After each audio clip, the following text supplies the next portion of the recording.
ಬಾಗಲಕೋಟೆ ಜಿಲ್ಲೆಯ ಜಮಖಂಡಿ ತಾಲೂಕಿನ ಭಾಗದಲ್ಲಿ ನೀರಿನ ಸಂಕಷ್ಟ ದಿನದಿಂದ ದಿನಕ್ಕೆ ಹೆಚ್ಚಾಗುತ್ತಿದೆ. ಬಾಗಲಕೋಟೆ ಜಿಲ್ಲೆಯ ಹಿಪ್ಪರಗಿ ಜಲಾಶಯದಿಂದ ಜಮಖಂಡಿ ತಾಲೂಕಿನ ಚಿಕ್ಕಪಡಸಲಗಿ ಭಾಗದವರೆಗೆ ಕೃಷ್ಣಾ ನದಿಯ ನೀರು ಸಂಪೂರ್ಣವಾಗಿ ಖಾಲಿಯಾಗಿದ್ದು, ರೈತರು ಹಾಗೂ ಜಾನುವಾರುಗಳು ಸಂಕಷ್ಟಕ್ಕೆ ಸಿಲುಕಿದ್ದಾರೆ. ರೈತ ಮುಖಂಡ ಕಲ್ಲಪ್ಪ ಬಿರಾದಾರ್ ಸ್ಥಳೀಯ ಶಾಸಕರು ಹಾಗೂ ಸರ್ಕಾರದ ವಿರುದ್ಧ ಆಕ್ರೋಶವನ್ನ ವ್ಯಕ್ತಪಡಿಸಿ ಮಾತನಾಡಿದ್ದಾರೆ. ಕೆಲ ದಿನಗಳ ಹಿಂದೆ ಹಿಪ್ಪರಗಿ ಜಲಾಶಯದ ಗೇಟ್ ಕಿತ್ತು ಹೋಗಿದ್ದರಿಂದ ಸುಮಾರು 2 ಟಿಎಂಸಿ ನೀರು ವ್ಯರ್ಥವಾಗಿ ಹರಿದು ಹೋಗಿದೆ ಎಂದು ಅವರು ಕಳವಳವನ್ನು ವ್ಯಕ್ತಪಡಿಸಿದ್ದಾರೆ.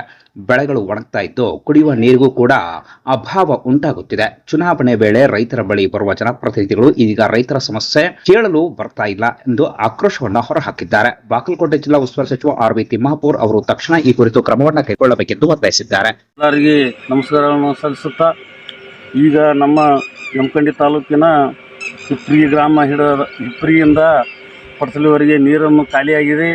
1 ತಿಂಗಳ ಆತರ ಹೆಚ್ಚು ಕಡಿಮೆ.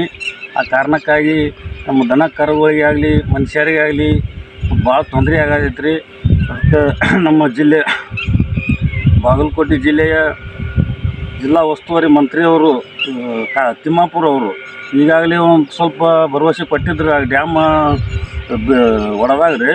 ಅದಕ್ಕೆ ಈಗ ಒಂದಿಟ್ಟು ಈ ಕಡೆ ಅಧಿಕಾರಿಗಳು ಬರುವಾರ್ರಿ ಮತ್ತು ಸಂಬಂಧಪಟ್ಟ ಅಧಿಕಾರಿಗಳು ಬಂದ ಒಂದು ಸ್ವಲ್ಪ ಈ ಕಡೆ ಗಮನ ಸೆಳೆದಿಲ್ಲ ರೀ. ಆ ಕಾರಣಕ್ಕಾಗಿ ನಾವು ಎಲ್ಲ ರೈತ ಮುಖಂಡರು ಮತ್ತು ಊರಿನ ಹಿರಿಯರು ಹಾಗೂ ಎಲ್ಲರೂ ಕೂಡಿ ಒಂದು ಮೀಟಿಂಗ್ ಮಾಡಿ ನಾವು ರೈತರು ಮಾತಾಡ್ಕೊತೀವಿ. ನಾವು ಮಾತಾಡ್ಕೊಂಡು ಹೊಳಿಗೆ ನೀರು ಬಿಡ್ರಿ ಅಂತೇಳಿ ಈಗಾಗಲೇ ಒಂದು ಮನವಿ ಕೊಟ್ಟಿದ್ದೀವಿ ರೀ. ನಾವು ನಮ್ಮ ಮನವಿಗೆ ಏನು ಸ್ಪಂದನೆ ಆಗಲಿಲ್ಲ. ಮತ್ತು ನಾವು ಮ್ಯಾಗ ಮಾತಾಡ್ತೀವಿ ಅಂತ ಹೇಳ್ತಾರೆ ಅವ್ರ ಅಧಿಕಾರಿಗಳು, ಡಿ.ಸಿ ಅವರಾಗಲಿ ತಹಶೀಲ್ದಾರ್ ಆಗಲಿ ಇವರೆಲ್ಲ ಮಾತಾಡ್ತಿರ್ತಾರೆ ರೀ. ಮತ್ತು ನೀರು ಇಲ್ಲ ರೀ, ಈಗ ಬೆಳೆಗಳಂತೂ ಒಣಗಾಕತ್ತೇವೆ ರೀ.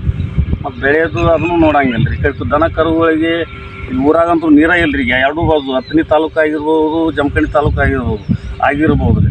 ಅದಕ್ಕೆ ಎಲ್ಲರೂ ಸಂಬಂಧಪಟ್ಟ ಅಧಿಕಾರಿಗಳು ಈ ಕಡೆ ಗಮನ ಸೆಳೆದು ನೀರು ಬಿಡಿಸ್ರಿ ಅಂತೇಳಿ ಎಲ್ಲ ರೈತ ಮುಖಂಡರಿಗೆ ಎಲ್ಲರೂ ಈ ಒಂದು ಹಿಪ್ಪರಗಿ ಡ್ಯಾಮ್ದಿಂದ ಪಡಸಲಿಗಿವರೆಗೆ ಒಂದು ಎಡಭಾಗ ಮತ್ತು ಬಲಭಾಗದ ಪ್ರತಿ ಹಳ್ಳಿಯರು ನಾವೇನು ಎಚ್ಚೆತ್ಕೊಳ್ಬೇಕಂದ್ರೆ ನಮಗೆ ಪ್ರತಿ ವರ್ಷ ಆಗ್ತಾಯಿದೆ. ಏನಂದರೆ ನಾವು ಈ ರೀತಿ ನದಿ ಖಾಲಿ ಆಕೈತಿ, ರಾಜಕಾರಣಕ್ಕೆ ಹೋಗಿ ನಾವು ನೀರು ಬಿಡ್ತೀವಿ.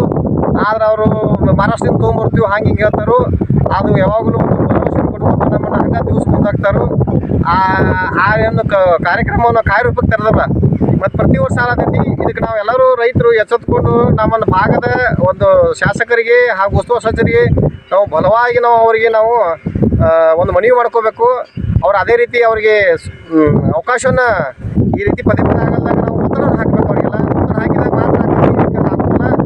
ಇದೇ ರೀತಿ ನಾವು ನಮಗೇನೋ ಒಂದು ಹೊಸ ಯೋಜನೆಗೆ ಅವಕಾಶ ಕೊಡಂಗಿಲ್ಲ.